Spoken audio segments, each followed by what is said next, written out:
PGSD dari Universitas Muhammadiyah Profesor Dr. Hamka semester 4. Perkenalkan, nama saya Mutarisya Fitri. Nama saya Devita Gusti Rahayu. Nama saya Apriliani Setiwati. Nama saya Isnani Afsari.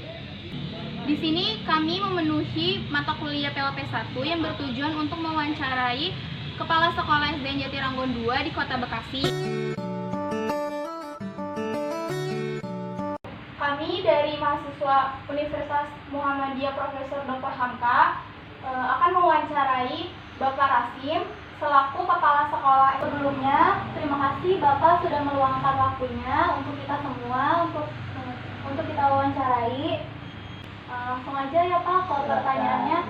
Visi misi di SD Jatiranggon ini seperti apa sih Pak? Visinya adalah menjadikan sekolah yang unggul dalam berprestasi untuk mencapai bersaing di era global.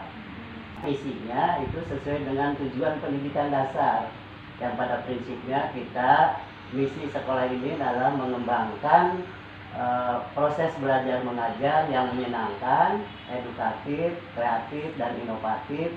Di sekolah ini struktur organisasinya ada bagian apa aja dan tugasnya seperti apa?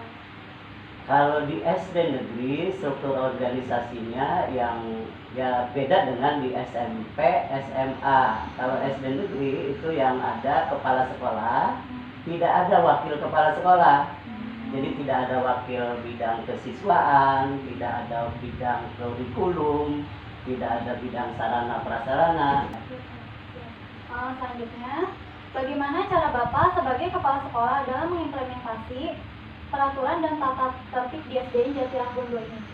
Yang pertama, kita merumuskan tentang tata tertib secara bersama-sama di awal tahun atau sebelum awal tahun ajaran. Kita mengundang narasumber, kemudian komite sekolah, dewan guru, semua diundang duduk bersama dalam merumuskan tata tertib yang akan diberlakukan pada tahun ajaran berikutnya atau tahun ajaran yang akan datang. Itu kemudian ditetapkan menjadi peraturan atau tata tertib, baik itu tata tertib untuk guru, tata tertib bagi siswa, dan tata tertib bagi komponen-komponen pendidikan lainnya. Kemudian tata tertib itu kita sosialisasikan di awal tahun ajaran. Biasanya untuk kelas 1 kita ngundang orang tua kelas 1, cuman untuk tahun ini karena kita ada COVID-19, jadi kita melalui online oleh guru kelas 1 mengenai sosialisasi tata tertib sekolah.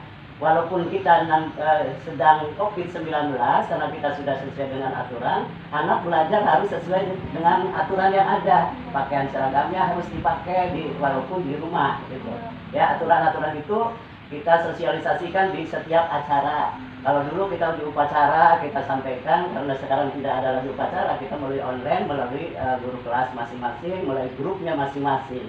Itu tentang aturan yang diberlakukan di SDN Jatiranggon 2. Untuk pertanyaan selanjutnya Pak, apakah kegiatan rapat atau briefing rutin diadakan?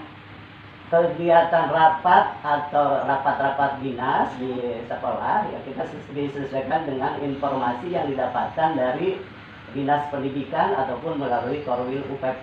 Sekarang namanya Korwil UPP Kecamatan Jatisampurna. Untuk kita briefing di sekolah, kita rutin sebelum upacara hari Senin. Jadi sebelum anak-anak upacara kita briefing kepada guru untuk 1 minggu ke depan atau 6 hari ke depan itu kegiatan apa yang menjadi prioritas utama.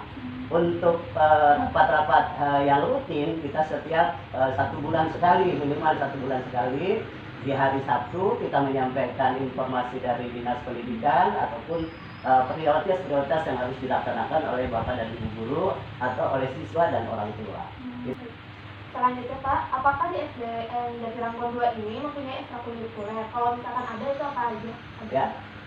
Untuk tahun ini kita di dokumen 1 di kurikulum tahun 2020-2021 ekstrakurikuler yang disebutkan kepada peserta didik kita ada ekstrakurikuler wajib yaitu pramuka dan ekstrakurikuler pilihan. Pilihannya ada seni tari, kemudian marawis untuk anak laki-laki futsal, dan sesekali kita mengadakan ekstrakurikuler yang berbau dengan kesenian yang akan ditampilkan nanti di OSN atau seni dan kegiatan lainnya yang akan ditampilkan di tingkat-tingkat kecamatan. Itu ya. Kebiasaan positif dan praktik-praktik pembiasaan apa saja yang ada di sekolah di SDN Jatinangor 2?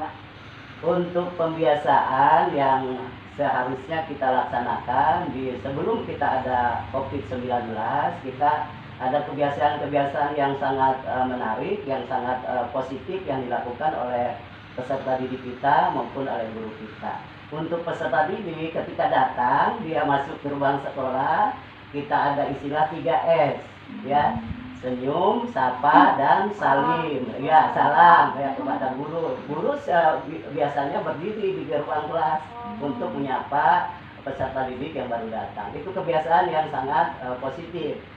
Selanjutnya, bagaimana jika ada warga sekolah seperti guru maupun siswa yang telah melanggar peraturan dan tata tertib di sekolah Jatinangor 2? Apakah ada konsekuensinya, Pak? Di tata tertib sekolah, terutama bagi guru, ya biasa kalau guru kan itu menjadi tanggung jawab kepala sekolah seluruhnya, ya, mulai dari ketika guru masuk harus bagaimana gitu kan, kemudian ketika tidak masuk, kalaupun sakit harus ada surat dokter dan lain sebagainya. Jadi di Kota Bekasi sudah menerapkan fingerprint bagi guru gitu kan. Masuk jam 7 sudah, terakhir itu bagi guru jam 7 sudah harus fingerprint, dan itu merupakan disiplin bagi guru kita, ya. Kalau di zaman dulu kan bisa melalui offline, bisa saja guru datangnya agak terlambat, tapi dengan adanya fingerprint ini menolong kedisiplinan guru, memotivasi guru untuk semangat dalam masuk sekolah. Kemudian pulang sekolah pun sudah diatur oleh fingerprint kita, jam berapa harus pulang, jam berapa harus meninggalkan sekolah, itu sudah diatur. Sedangkan bagi siswa, seandainya dia melanggar, kita sudah menerapkan sanksi per poin, ya. Umpamanya tidak masuk dalam 1 hari tanpa pemberitahuan, kita kasih poin 5, gitu kan. Kemudian mencemarkan nama baik sekolah, kemudian mencuri dan lain sebagainya, itu dikasih poin 100. Apabila sudah 100, otomatis kita memanggil orang tua. Setelah ada poin sedikitnya 5 sampai poin ke 100. Seandainya sudah 100, kita panggil orang tua. Bagaimana menerapkan visi dan misi agar terrealisasikan kepada peserta didik? Ya, visi misi sekolah itu kan pada prinsipnya kita menginginkan sekolah ini unggul dalam prestasi dan bisa bersaing di era global. Visi misi ini otomatis dari mulai anak masuk kelas 1 yang awal-awalnya kita sosialisasikan, Bapak Ibu orang tua siswa nih, visi kita seperti ini, mari kita dukung dan mari kita realisasikan melalui misi-misi yang ada ke bawah. Pertanyaan selanjutnya, Pak, tentang perihal acara penting, misalnya seperti peringatan 17 Agustus atau Hari Pahlawan, apakah sekolah mengadakan acara? Kemarin karena kita COVID 17-an tidak ada, cuman anak-anak ya biasa di rumah mengenakan pakaian seragam, ada yang pakai pita, anak-anak ada di belakangnya bendera, kemudian menyanyikan lagu Indonesia Raya. Ada guru-guru kita sudah kreatif ketika 17 Agustus itu, anak-anak tidak diam di rumah, tapi seolah-olah datang ke sekolah dengan upacara di rumah masing-masing, ya. Sebelum ada COVID-19, kebiasaan-kebiasaan yang memperingati hari-hari besar keagamaan maupun nasional itu semarak sekali di kita di SDN Jatinangor 2. 17-an kita tahu waktu kecil kita ada balap karung, kemudian makan kerupuk, kemudian lomba pakaian adat, kemudian keliling lingkungan sebagai bukti kita merayakan ulang tahun kemerdekaan. Kemudian kegiatan keagamaan, alhamdulillah tahun kemarin kita berkurban sapi gitu untuk ya tahun kemarin, tahun ini nggak ada lagi karena kita ada istilahnya COVID-19. Sebelumnya kita merayakan Maulid Nabi di sekolah dengan mengundang penceramah yang jauh, yang bagus. Kemudian kita menata panggung, anak-anak sebelum ceramah tampil. Senang sekali itu anak-anak kalau sudah tampil memegang alat kesenian atau menari pakai baju tari yang modern zaman sekarang gitu kan.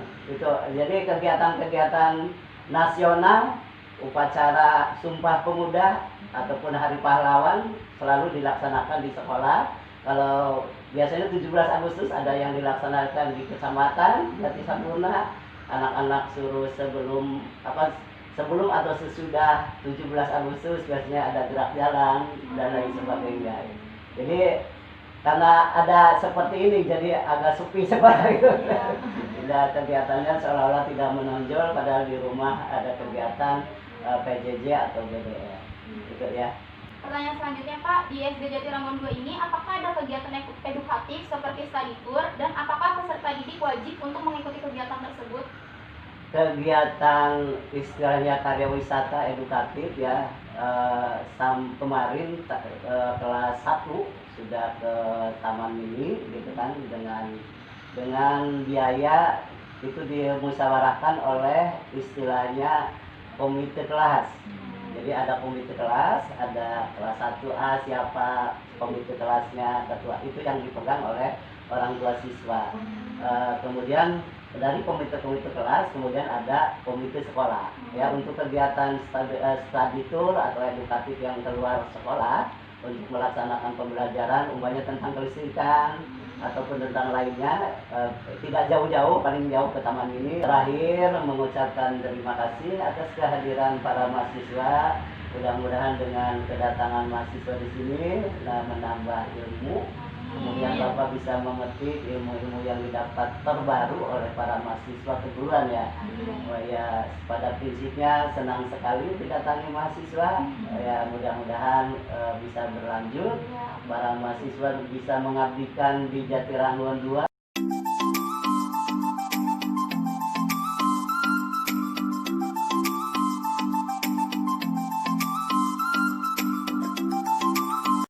Terima kasih sudah menonton video ini sampai habis. Semoga ilmunya bermanfaat bagi kita semua. Jangan lupa Like, komen, subscribe, dan share. Wassalamualaikum warahmatullahi wabarakatuh.